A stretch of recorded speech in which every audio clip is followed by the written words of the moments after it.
Fils de Dieu. Merci parce que tu es déjà là, Seigneur. Amen. La réunion est faite car tu es là, Seigneur. Prions pour ton serviteur. Que sa bouche soit la tienne. Remplis Amen. du Saint-Esprit. Seigneur, sauve les âmes. Seigneur, libère-les. Nous te laissons faire ce que bon te semble dans cette soirée. Œuvre, Fils de Dieu. Amen. Amen. Gloire au Seigneur. Que Dieu soit béni. Ce soir, nous ne voulons pas paraître. Ce soir, nous voulons disparaître. Et que Jésus prenne toute la place dans cette soirée. Amen. Gloire au Seigneur. Alléluia. On fait lecture ensemble. Et c'est tout dans l'évangile de Matthieu, du chapitre 15 au verset 21. Amen. On va lire quelques versets ensemble. Il est dit comme cela. Jésus, étant parti de là, se retira dans le territoire de Tyr et de Sidon. Voici une femme cananéenne qui venait de ces contrées, lui cria: aie pitié de moi, Seigneur, fils de David. Ma fille est cruellement tourmentée par le démon. Il ne lui répondit pas un mot. Et ses disciples, s'approchant de lui, dirent avec instance: renvoie-la, car elle crie derrière nous. Il répondit: je n'étais pas envoyé, j'étais envoyé que aux brebis perdues de la maison d'Israël. Mais elle vint se prosterner en lui disant: Seigneur, secours-moi. Il répondit: il n'est pas bien de prendre le pain des enfants et le jeter aux petits chiens. Oui, Seigneur, dit-elle, mais les petits chiens mangent les miettes qui tombent de la table de leur maître. Alors Jésus lui dit: femme, ta foi est grande, qu'il te soit fait comme tu vois. Et à l'heure même, sa fille fut guérie. Amen. Amen. Que Dieu soit béni. À Dieu soit la gloire. Vous savez que cette femme cananéenne, la Bible déclare qu'il était de Tyr et de Sidon. Ces deux contrées-là, ces deux villes-là, c'est des villes païennes. C'est des villes, à cette époque-là, il n'y avait que des païens. Et dans cette ville-là, les gens adoraient des idoles. Les gens adoraient des idoles. Ils ne croyaient pas au Dieu d'Israël. Dans Tyr et dans Sidon, les gens étaient complètement tournés vers le mal. Ils ne voulaient pas du Dieu d'Israël. Ils voulaient que les choses ténébreuses. Ils n'en voulaient pas. Mais cette femme est de ces pays-là. C'est une Cananéenne, il habite là-bas. Mais cette femme, il a un problème. Il a un problème. La Bible nous dit qu'il a une fille possédée. Il a une fille possédée. Alors, elle sait que les gens de cette ville-là n'ont pas de contact avec les Juifs. Elle le sait. Ces gens-là, les Juifs, les regardent comme des gens impurs. Ils n'ont pas le droit de parler avec les Juifs. Et elle le sait. Mais il a sa fille possédée. Alors, elle cherche un moyen d'aborder Jésus. Mais comment l'aborder? Comment faire pour parler? Parce qu'elle sait que c'est un juif. Mais il a entendu que Jésus fait des miracles. Elle a entendu que Jésus chasse les démons. Elle le sait. Mais je ne peux pas aller. Comment faire? Alors il prend un langage qui n'est pas le sien. Il se met dans la peau d'une personne juive. Il prend le langage d'une personne qui est juive. Il s'approche vers Jésus. Et il va dire ces paroles: Seigneur, fils de David. Il n'y a que les Juifs qui demandent comme ça. C'est les Juifs. Parce que fils de David, ça c'est les Juifs. Ça veut dire, tu es le Messie. Tu es notre sauveur. Tu es celui qui est venu nous délivrer parce que tu es le Messie. Et elle se met dans la peau d'une Juive. Et elle prend le langage d'une Juive. Et il dit: fils de David, aie pitié de moi, car ma fille est tourmentée cruellement par le démon. Et Jésus ne lui dit aucun mot. Jésus ne parle pas avec elle. Jésus continue son chemin. Mais la Bible dit qu'elle criait derrière Jésus. Elle criait tellement que les disciples vont aller voir Jésus, ils vont dire cela. Rejette-la. Dis-lui qu'il s'en aille. Il n'arrête pas de crier derrière nous. Dis-lui qu'il s'en va. Jésus va se retourner et il va parler à cette femme. Il va lui dire, c'est moi aussi. Je suis envoyé que aux brebis d'Israël. Et Jésus n'a pas renvoyé cette femme comme les disciples voulaient. Les disciples ont dit, renvoie-la. Mais Jésus est en train de dire, en train de faire voir, c'est pas de la renvoyer qu'il a besoin. C'est pas que je dise qu'il s'en aille, c'est pas ça qu'il a besoin. Il a besoin que je dise la vérité. Il a besoin que je dise la vérité. Et Jésus, en se retournant, il lui dit la vérité. Il est en train de lui dire, hein, tu n'es pas juive. Et tu le sais. Tu es une païenne. Tu adores les idoles. Tu sais que tu es ennemi de moi. Tu sais que je te vois comme impur. Tu sais que les juifs n'ont pas de contact avec toi. Et toi, tu es en train de prendre un langage qui est pas juif, c'est pas le tien. Il est en train de dire, tu sais que je ne suis pas envoyé pour toi, je suis envoyé pour les brebis d'Israël. Il est en train de dire la vérité à cette femme. Et je vous dis en vérité, c'est de ça qu'on a besoin. On a besoin d'entendre la vérité. On a besoin d'écouter la vérité. La Bible dit là, vous écouterez la vérité, et la vérité vous affranchira. Vous savez qu'il y a beaucoup de monde, beaucoup de gens dans les églises, qui sont comme cette femme-là, qui ont un langage de chrétien, qui ont une attitude de chrétien, mais l'intérieur est païen. L'intérieur est complètement païen. Ils ont l'attitude, ils ont le langage, ils ont leur manière de faire de chrétiens. Mais la réalité, c'est des païens. Et nous, à cette époque-là, on dirait, il ne faut pas lui dire, hein, ils vont partir de l'église. Il ne faut pas prêcher ça, ils vont partir de l'église. Si tu dis ça, ils vont tous partir. Mais Jésus, il ne voit pas les choses comme cela. Amen. Jésus, pour lui, quand il prêche la vérité, quand il dit aux gens qui sont païens, qui sont privés de la gloire de Dieu, il est en train de prêcher la croix. Amen. Il est en train de parler de l'amour. Amen. Il est en train de les sauver. Nous, on le voit le contraire. Nous, on dit, on jette les gens dehors. Il dit, c'est Jésus. Il dit, non, je jette personne. Comme il a fait pour cette femme, la Canadéenne. Jésus ne l'a pas rejetée comme les disciples voulaient. Jésus, Dieu lui a dit la vérité. Et Jésus, ce soir, c'est pas parce que tu te vois comme un religieux, une religieuse, que tu dis, moi, comment je fais, alors je m'en vais de l'église. Non! Il y a encore une solution pour toi. Et tu me diras laquelle? C'est de te repentir. Que ce soit demander pardon à Dieu. Devenir tel que tu es. Ne savez pas de te revêtir de la religion. Ne savez pas de te revêtir de la religion. Ne viens pas ici en disant, je suis une chrétienne, je suis un chrétien. Et tu pries comme un chrétien, et tu pries comme une chrétienne. Mais l'intérieur n'est pas changé. L'intérieur a besoin d'être régénéré. L'intérieur a besoin de l'Esprit de Dieu. Parce que sans nouvelle naissance, il n'y a pas de vie. Sans nouvelle naissance, il n'y a pas de vie. Alors, qu'est-ce qu'on a dans les églises? On a des hommes et des femmes qui vivent une religion.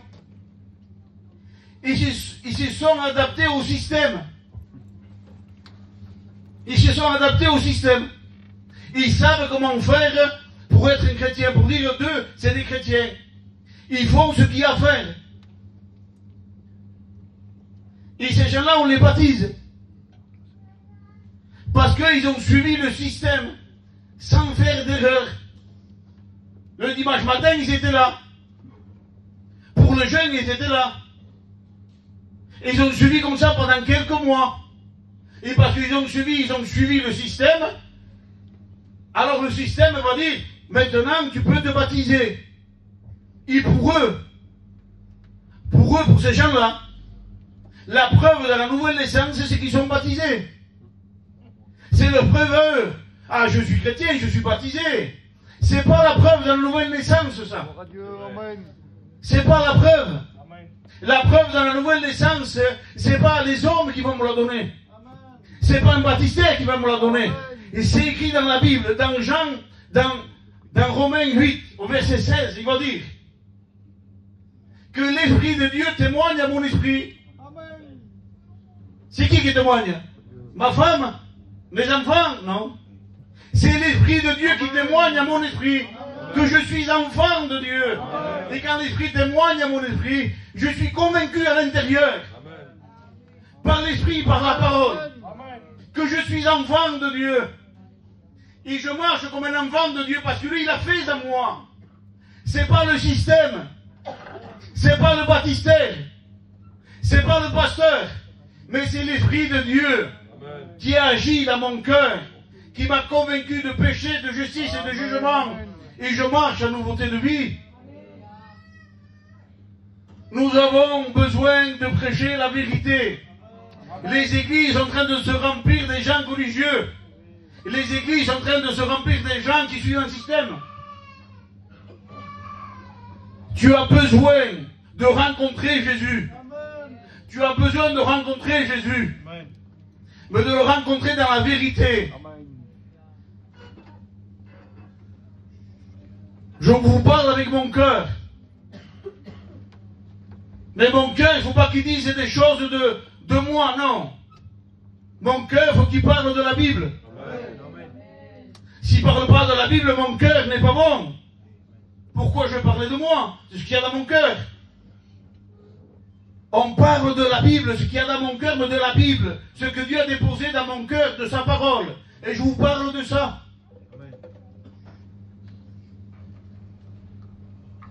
Il y a beaucoup de gens qui ont le nom de chrétiens, mais ils ne sont pas chrétiens. Ils se sont convaincus eux-mêmes en disant que je suis chrétien. Je suis chrétien. Et je suis chrétien. Et je suis chrétienne, et je suis chrétienne. Et ils se sont convaincus eux-mêmes. Ils ne sont pas convaincus de l'Esprit. Ce n'est pas l'Esprit de Dieu qui l'a convaincu en disant oui, tu es sauvé. Non, ils se sont convaincus eux-mêmes. Ces gens-là, ils sont dans les églises.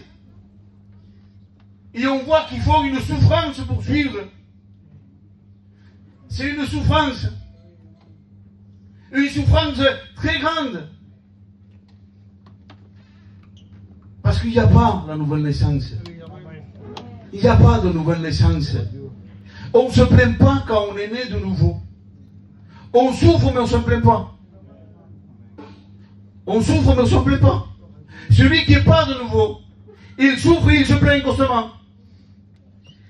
Sa vie, c'est une peine. Sa vie, il se plaint constamment. Regardez les épîtres.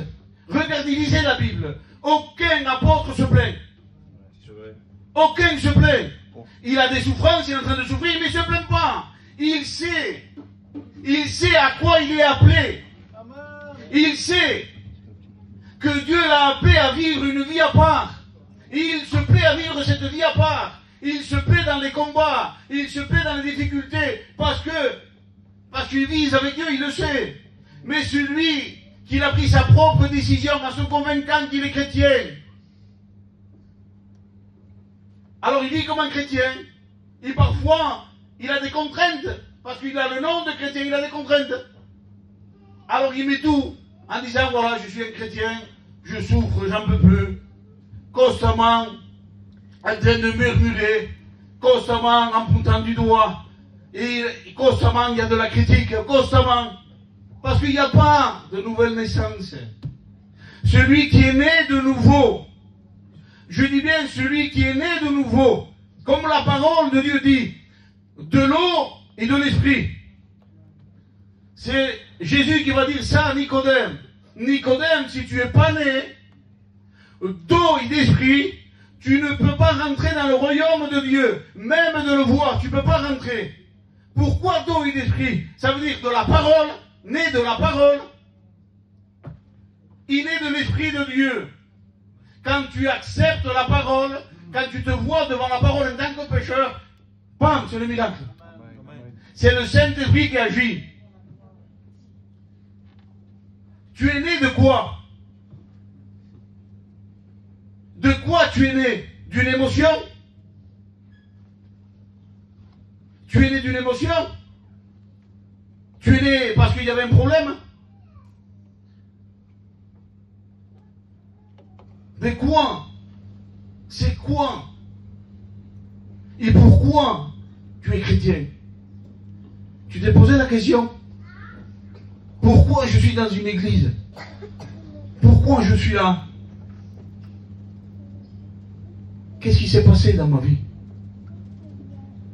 Qu'est-ce qui s'est passé? Je te pose la question ce soir. Pourquoi tu es ici ce soir? Toi qui as le nom de chrétien, pourquoi tu es ici?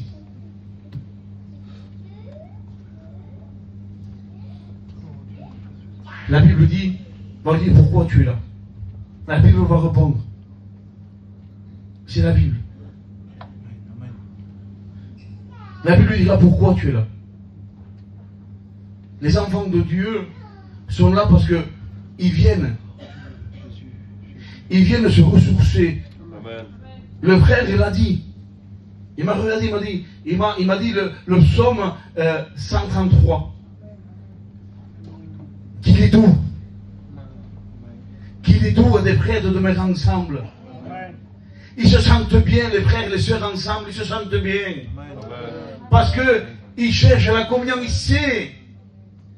savent qu'il y a Dieu. Alors ils viennent ici pour passer un moment, ils sont bien ensemble.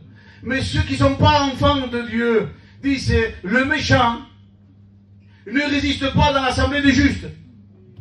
Le méchant ne résiste pas à l'assemblée des justes. Ça veut dire quoi? Que peu à peu il s'en va.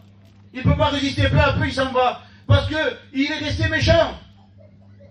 Il est resté méchant, il n'y a pas eu cette nouvelle naissance dans son cœur.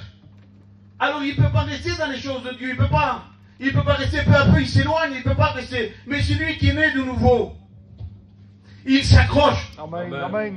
Il s'accroche à Dieu, bien sûr, et aussi à ses frères. Quand il est mal, il appelle ses frères. Il cherche la communion. Nous devons dire la vérité, nous devons prêcher la vérité. Amen. Et ça, c'est pas de la méchanceté, c'est de l'amour. Ça, c'est l'amour de la croix, de prêcher la vérité. Et cette femme-là, quand Jésus va lui dire, je suis envoyé que pour les brebis d'Israël. Cette femme-là est venue se prosterner, se jeter devant Jésus. Et il va dire cela. Viens à mon secours. C'est plus la prière religieuse. C'est plus la prière qui s'est fabriquée elle. C'est plus ça maintenant, il parle avec son cœur. Maintenant, c'est le cri du cœur. Viens à mon secours. Parce que Jésus, quand il a dit la vérité, il a ôté le masque. Amen. Il a ôté la religion.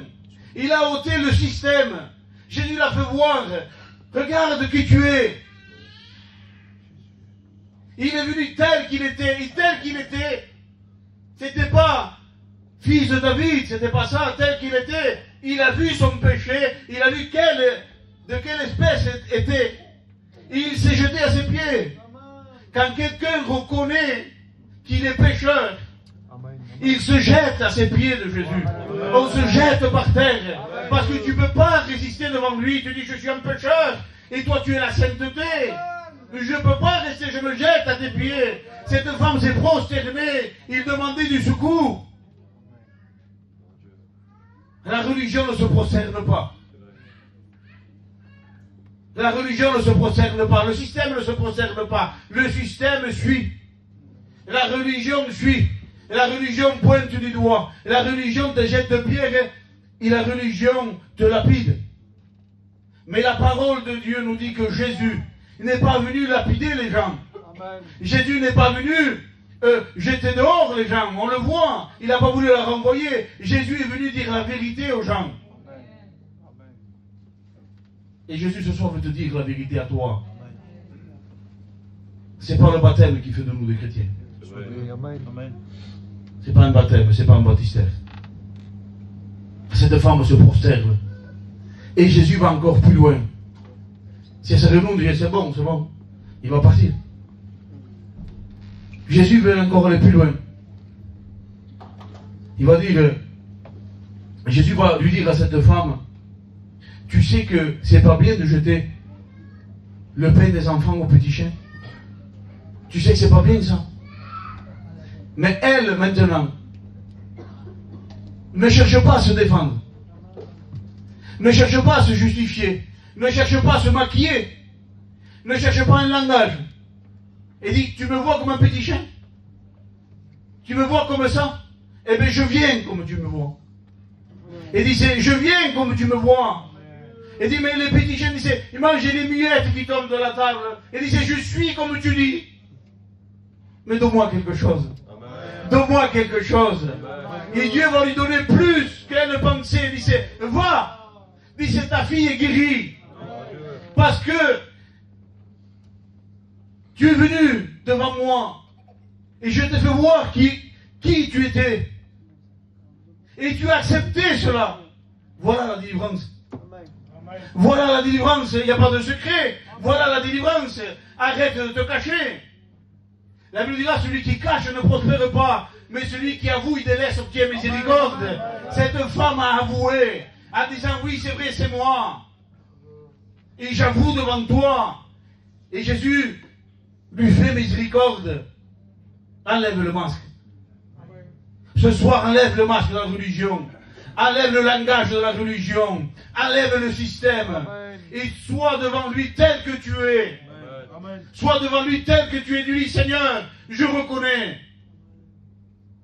que j'ai besoin de nouvelle naissance. Je reconnais, Seigneur. Je reconnais que je prie. Je vous demande pardon, mais c'est une vérité. Seigneur, j'ai pris une douche, j'ai pris un bain. J'ai pris une douche, j'ai pris un bain. J'ai mangé quelques gâteaux. J'ai acheté une robe blanche, un pantalon blanc. Mais j'ai pas la nouvelle naissance. Seigneur, je veux être né de nouveau ce soir. Je veux naître de nouveau, Seigneur. Je ne peux plus vivre dans la religion, j'en veux plus de tout cela. J'en veux pas.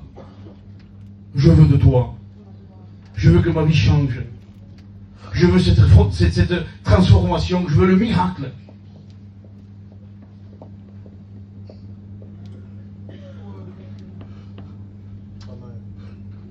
Est-ce que tu es prêt? Est-ce que tu es prête? Réellement à venir devant Dieu tel que tu es. Je dis ça et on prie le Seigneur. Un homme, une fois, est venu devant Élisée. C'était Naaman. Un homme lépreux. Un homme qui était lépreux. Mais il est venu en tant que chef avec ses habits de chef, avec son armure. Et Élisée va lui dire cela, le prophète. Va dire, descends au Jourdain. Descends au Jourdain. Et trempe-toi dans le Jourdain cette fois. Ça veut dire, enlève l'apparence. Enlève cette armure. Il fait voir ce que tu es. Amen. Il trempe-toi cette fois. Après savoir tremper, cette fois, la Bible dit que sa peau est devenue comme celle d'un enfant. Et il s'est présenté devant Élisée. Et Élisée a parlé avec lui. Si tu veux réellement naître de nouveau, il faut que tu te plonges. Il faut que tu te plonges dans les profondeurs de l'amour de Dieu. Il faut que tu fasses confiance. Seigneur, je me plonge dedans. Amen. Je plonge, Seigneur. Tu me dis de plonger, tu me dis de descendre, je descends. Quand on descend, on monte avec Dieu. Amen. Si ce soir, tu es touché en disant, il parle pour moi, je me sens concerné, comment que je vais faire? Descends. Descends. À un certain moment, Saül va remonter. À un certain moment, cet homme-là va remonter.